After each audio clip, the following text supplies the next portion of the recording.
تو آج ہم بات کر رہے ہیں ایک ایسی مجرمانہ سلطنت کی جو صرف دولت اور طاقت پر نہیں بلکہ گہرے کالے رازوں پر کھڑی تھی۔ یہ کوئی عام کہانی نہیں ہے۔ اس سلطنت کے دھاگے وہ دنیا کے سب سے طاقتور لوگوں تک پہنچتے تھے، اور سچ پوچھیں تو اس کے راز آج بھی انصاف کا انتظار کر رہے ہیں۔ اور اس کہانی کا مرکز ہے یہ جگہ، Little Saint James, Jeffrey Epstein کا 72 ایکڑ پر پھیلا ذاتی کریبین جزیرہ۔ دیکھنے میں تو یہ بالکل جنت کا ایک ٹکڑا لگتا تھا، لیکن بہت جلد ہی یہ ایپسٹین آئیلینڈ کے نام سے بدنام ہو گیا۔ یہاں ہر طرف لگژری تھی، پرتعیش ریزورٹس، نجی کشتیاں، لیکن اس چمک دمک کے پیچھے ایک بہت ہی خوفناک حقیقت چھپی ہوئی تھی۔ ایک ایسا آپریشن جس میں کم عمر لڑکیوں کا استحصال کیا جاتا تھا۔ اور جیسے جیسے تحقیقات آگے بڑھیں، اس جزیرے کے راز بھی کھلنے لگے۔ وہاں ایک عجیب و غریب مندر جیسی عمارت تھی، زمین دوز سرنگوں کا ایک پورا نیٹ ورک، ہر جگہ CCTV کیمرے۔ سوال یہ اٹھتا ہے کہ آخر ان سب کا مقصد کیا تھا؟ کیا یہ سب عملے کے لیے تھا یا پھر فرار ہونے کے لیے؟ اور سب سے بڑا سوال، اس سلطنت کا مالک جیفری ایپسٹین دنیا کی سب سے محفوظ جیلوں میں سے ایک میں کیسے مر گیا؟ اس سے پہلے کہ وہ عدالت میں کچھ بول پاتا، وہ اپنی کوٹری میں مردہ پایا گیا۔ دنیا بھر میں ایک بحث چھڑ گئی کہ آخر ہوا کیا تھا؟ اچھا، تو اس پوری کہانی کو سمجھنے کے لیے ہمیں تھوڑا پیچھے جانا پڑے گا۔ آخر یہ جیفری ایپسٹین تھا کون، اور اس نے اتنی بڑی اور طاقتور سلطنت کھڑی کیسے کی؟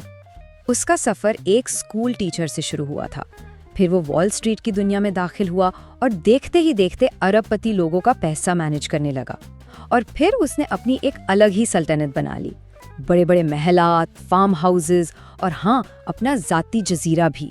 لیکن ایک بات سمجھنا بہت ضروری ہے، ایپسٹین کی اصل طاقت اس کا پیسہ نہیں تھا، نہیں، اس کی اصل طاقت تھے اس کے تعلقات۔ اس نے دنیا کے طاقتور ترین لوگوں کا ایک ایسا جال بن رکھا تھا جس کا تصور کرنا بھی مشکل ہے۔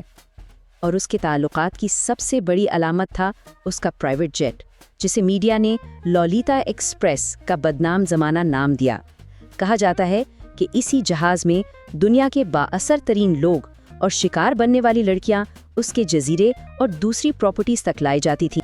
جب فلائٹ لاگز اور دستاویزات سامنے آئے تو پتہ چلا کہ اس کے مہمانوں میں سابق امریکی صدور سے لے کر برطانوی شاہی خاندان کے لوگ تک شامل تھے۔ ان سب میں سب سے زیادہ نقصان شاید پرنس اینڈریو کو ہوا۔ ایپسٹین کے ساتھ ان کا تعلق آخر کار ان کے شاہی رتبے اور عزت کے خاتمے کا باعث بنا۔ لیکن سوال یہ ہے کہ جب اتنے ثبوت تھے، اتنی کہانیاں تھیں، تو وہ اتنے عرصے تک قانون کی گرفت سے بچا کیسے رہا؟ اس کا جواب ایک بہت ہی متنازع قانونی ڈیل میں چھپا ہے۔ اس پورے مجرمانہ نیٹ ورک کا پردہ تب پھاش ہونا شروع ہوا جب کورٹنی وائلڈ نامی ایک متاثرہ لڑکی نے ہمت دکھائی اور پام بیچ پولیس سے رابطہ کیا۔ صرف ایک آواز نے سب کچھ بدل دیا۔ اور پھر ہوا وہ جسے کئی لوگ انصاف کی تاریخ کا بدترین مذاق کہتے ہیں۔ سن 2008 میں ایک خفیہ معاہدہ ہوا، ایک ایسی سویٹ ہارٹ ڈیل جس میں متاثرین کو بالکل اندھیرے میں رکھا گیا۔ اس ڈیل کی وجہ سے ایپسٹین کو معمولی الزامات پر صرف 18 مہینے کی سزا ہوئی، وہ بھی ایک کاؤنٹی جیل میں، جہاں سے وہ ہفتے میں 6 دن اپنے دفتر جایا کرتا تھا۔ صرف 13 مہینوں بعد اسے رہا کر دیا گیا۔ کئی سالوں تک یہ کہانی جیسے دب سی گئی، لیکن سچائی کو ہمیشہ کے لیے دفن نہیں کیا جا سکتا، ہے نا؟ پھر 2018 میں میامی ہیرالڈ کی ایک صحافی جولی کے براؤن نے اپنی تحقیقاتی رپورٹنگ سے اس خفیہ معاہدے کی پوری کہانی دنیا کے سامنے رکھ دی۔ اس کے بعد تو جیسے ایک طوفان آ گیا۔ عوام کے دباؤ کی وجہ سے 6 جولائی 2019 کو جیفری ایپسٹین کو دوبارہ گرفتار کر لیا گیا، اور اس بار اس کی ضمانت بھی مسترد ہو گئی۔ اب دنیا کے طاقتور ترین لوگوں کو یہ ڈر ستانے لگا کہ ایپسٹین خود کو بچانے کے لیے ان سب کے راز کھول دے گا۔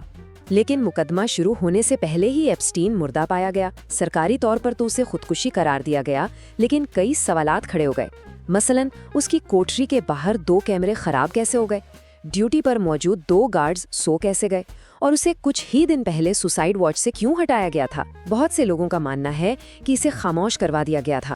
ایپسٹین کے جانے کے بعد ساری توجہ اس کی سب سے قریبی ساتھی اور اس نیٹ ورک کی ماسٹر مائنڈ پر چلی گئی جو متاثرین کو بھرتی کرنے کا کام کرتی تھی۔ تو جہاں ایپسٹین تو کسی حتمی فیصلے سے پہلے ہی دنیا سے چلا گیا، وہیں اس کی دیرینہ ساتھی گلین میکسویل کو گرفتار کیا گیا۔ اس پر مقدمہ چلا اور اسے اس پورے ٹریفکنگ رنگ میں مرکزی کردار ادا کرنے پر مجرم قرار دے کر 20 سال قید کی سزا سنائی۔ لیکن ایپسٹین کی موت نے اس کہانی کو ختم نہیں کیا، بلکہ اس نے ہزاروں صفحات پر مشتمل عدالتی دستاویزات یعنی ایپسٹین فائلز میں بند رازوں کو لے کر ایک نئی جنگ شروع کر دی۔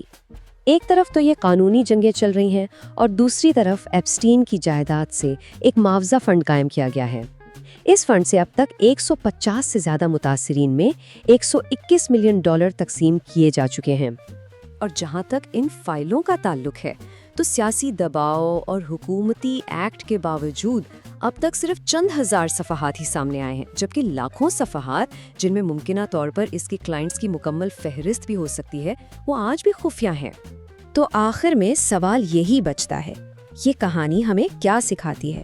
یہی کہ طاقت اور پیسہ مل کر کسی جرم کو شاید دہائیوں تک چھپا سکتے ہیں، لیکن اسے مٹا نہیں سکتے، کیونکہ جب سچ کی تلاش کے لیے ایک بھی آواز اٹھتی ہے نا، تو پھر اسے کوئی نہیں روک سکتا۔